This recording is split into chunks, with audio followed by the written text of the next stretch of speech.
ও প্রিয় ভাই, আপনার বিরুদ্ধে বলছি না, ভালো করে শুনে রাখুন। আজকে আপনি ক্ষমতায় আছেন, ক্ষমতা পেয়েছেন, ক্ষমতার অপব্যবহার করবেন না, কারণ ক্ষমতায় চিরজীবন আপনি থাকবেন না। এই চেয়ারটা এখানেই কিন্তু আছে। মাগরিবের পর একজন উঠেছিল, তখন কিন্তু আমি উঠি নাই। এশার পর আরেকজন উঠেছে, মাগরিবের পর যিনি উঠেছিলেন তিনি বিদায় হয়ে গেছে। এশার পর আরেকজন উঠেছে, তখন কিন্তু তার ক্ষমতা ছিল, তিনিও কিন্তু বিদায় নিয়ে চলে গেছে। এখন আমি উঠেছি, এই এখানে চেয়ার পেয়ে যদি গরম দেখাই, অপব্যবহার করি চেহারের, তাহলে কিন্তু একটা সময় কিছুক্ষণ পর আমিও চলে যাব। যাব কি যাব না? কিন্তু চেয়ার কিন্তু চেয়ারের জায়গায় থাকবে, থাকবে কি থাকবে না? এই রকম চেয়ার পেয়ে যারা ক্ষমতার অপব্যবহার করে, তাদের শিক্ষা হলো, যারা ক্ষমতার অপব্যবহার করে তাদের যুগে যুগে পতন হয়েছিল কি হয় নাই? কারণ ক্ষমতায় ছিল, কারণের পতন হয়েছে। আবু জেহেল ক্ষমতায় ছিল, আবু জেহেলের পতন হয়েছে। নমরুদ, ফেরাউন ক্ষমতায় ছিল, এদেরও পতন হয়েছে কি হয় নাই? এই জন্য যুগে যুগে পতন হয়েছে। ক্ষমতার অহংকার করবেন না। আপনি কেন অহংকার করেন? 1930 সালের ঘটনা একটু তাকিয়ে দেখুন। টাইটানিক নামক একটা জাহাজ ছিল, যে জাহাজের চালক অহংকার করে বলেছিল, আমার জাহাজে সব কিছু আছে, আমার জাহাজে 6500 যাত্রী আছে, তারা কেন স্তব্ধ? তাদের কেন চিল্লাচিল্লি শুনে না? সব কিছু তো আমার জাহাজের মধ্যে আছে। এই জাহাজের মধ্যে সব কিছু থাকার পরেও তারা কেন স্তব্ধ? তাদেরকে আনন্দ করতে বলো। পৃথিবীর এমন কোনো শক্তি নাই আমার এই জাহাজের কোনো ক্ষতি করতে পারে। বুঝলেন তো? বোঝা যাচ্ছে কি? উনি বলেছিল পৃথিবীর এমন কোনো শক্তি নাই যে আমার এই জাহাজের ক্ষতি করতে পারে। কিন্তু এই কথা বলার পর এই টাইটানিক নামক জাহাজটা যখন চলা শুরু করে দিল, আটলান্টিক মহাসাগরের মধ্যখানে যখন আসলো, সাধারণভাবে একটা কেঁপে উঠল। এবার চালক ডাক দিয়ে বলল, কেন জাহাজটা কেঁপে উঠল দেখো তো। দেখে সাধারণ তুষারখণ্ড বোঝেন তো, বরফ, এই বরফের সাথে সাধারণ এই পানিগুলো জমে জমে যে বরফ হয়েছে, বড় কিছু দিয়ে তার কিন্তু পতন করার নাই। সাধারণ পানি, তুষারখণ্ড, বরফ ছোট জিনিস। এই তুষারখণ্ডের সাথে ধাক্কা লেগেছে, ধাক্কা লাগার কারণে জাহাজটা কম্পন দিয়ে উঠেছে। এবার চালক হেসে দিয়ে বলল, সাধারণ তুষারখণ্ড আমার জাহাজের কোনো ক্ষতি করতে পারবে না।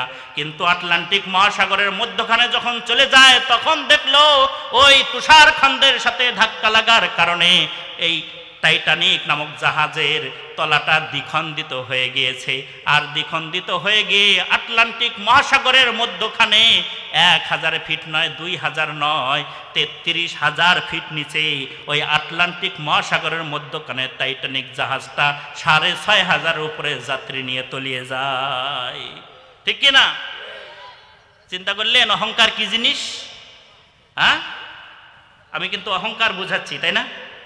এই অহংকার করার কারণে তলিয়ে গিয়েছে। শুধু তাই নয়, এই বাংলার জমিনে যারা বিগত 15.5 বছর ক্ষমতায় ছিল, তারাও কিন্তু অহংকারের কারণেই পতন হয়েছে। আমরা তো ভেবেই নিয়েছিলাম, অনেকে ভেবে নিয়েছিল আল্লাহ যদি পতন না করান তাহলে হয়তো বা তার পতন হবে না, এমনকি মৃত্যু পর্যন্ত তিনি ক্ষমতায় থাকবেন। কিন্তু তিনি কি মৃত্যু পর্যন্ত ক্ষমতায় আছে? 41 সাল পর্যন্ত টার্গেট দিয়েছিল, তাহলে 41 নয়, এই 24-এই তার পতন হয়ে গেছে। কথা কোন ঠিক কিনা? শুধু বলেছিল রাজাকারের বাচ্চা রাজাকারদের চাকরি দেব, ব্যাস এতটুকু। তার পতনের উদ্দেশ্য হলো, কারণ হলো এতটুকু, রাজাকারের বাচ্চা রাজাকারদের চাকরি দেব। তখন যে রাজাকার টুপিওয়ালা দাড়িওয়ালাকে এতদিন বলেছিল, সেই রাজাকার কিন্তু শব্দটা তখন তাদেরকে গালি দিয়েছিল। আর সাধারণ ছাত্র জনতা, শার্ট প্যান্ট পরা, দাড়ি নাই, হিন্দু মুসলিম বৌদ্ধ খ্রিস্টান সকল ধর্মের লোক, সকল শ্রেণীর লোক মেনে নিয়েছিল, তুমি কে আমি কে, রাজাকার রাজাকার চিল্লা। এখন ঠিক কিনা? এই রাজাকার কিন্তু তখন আর গালি ছিল না, রাজাকার ছিল একটা প্রশংসনীয় শব্দ তখন ছিল। কতক্ষণ ঠিক কিনা? যে রাজাকার বলে গালি দিয়েছে, তার কারণে কিন্তু পতন হয়ে গেছে। শেষ পর্যন্ত যখন যায় যে আমি একটু বক্তব্য দেই, কতক্ষণ, তো শুধু একটু 1 মিনিট বক্তব্য দেই, তখন বলেছিল তার পিএস বলেছিল 1 মিনিট কেন, আপনার 1 সেকেন্ডও বক্তব্য দেওয়া যাবে না। যদি একটু দেরি করেন তাহলে আপনার আর বাঁচার উপায় নাই। যে একটু কাপড় নেই সেটাও হবে না, একটু সম্পদ নেই সেটাও হবে না। সব সম্পদ তো আগেই পাচার করছে, আরো নেবে কি? ঠিক কি না?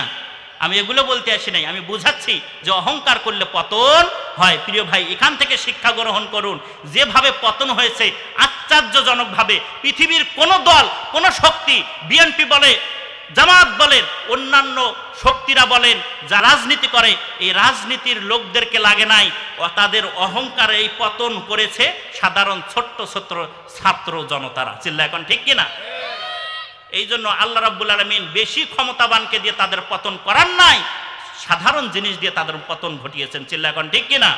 এই জন্য অহংকার করার কিছু নাই, অহংকার করা যাবে না, ক্ষমতারও আমরা অহংকার করব না। তাহলে আমরা কার গুণাবলী বলছিলাম মনে আছে আপনাদের? রহমানের বান্দার গুণাবলী বলছিলাম। তাহলে রহমানের বান্দা যারা হয় তারা অহংকারী হয় না। কি হয় না? আল্লাহ রাব্বুল আলামিন জানায়, ওয়া ইবাদুর রাহমানিল্লাযীনা ইয়ামশুনা আলাল আরদি হাওনা ওয়া ইযা খাতাবাহুমুল জাহিলুনা ক্বালু সালামা। না, আওয়াজ নেই আর আপনাদের। কি মানের জোর কমে গেল? হ্যাঁ জি, আল্লাহু আকবার। একটা তাকবীর দেন তো, লিল্লাহে তাকবীর।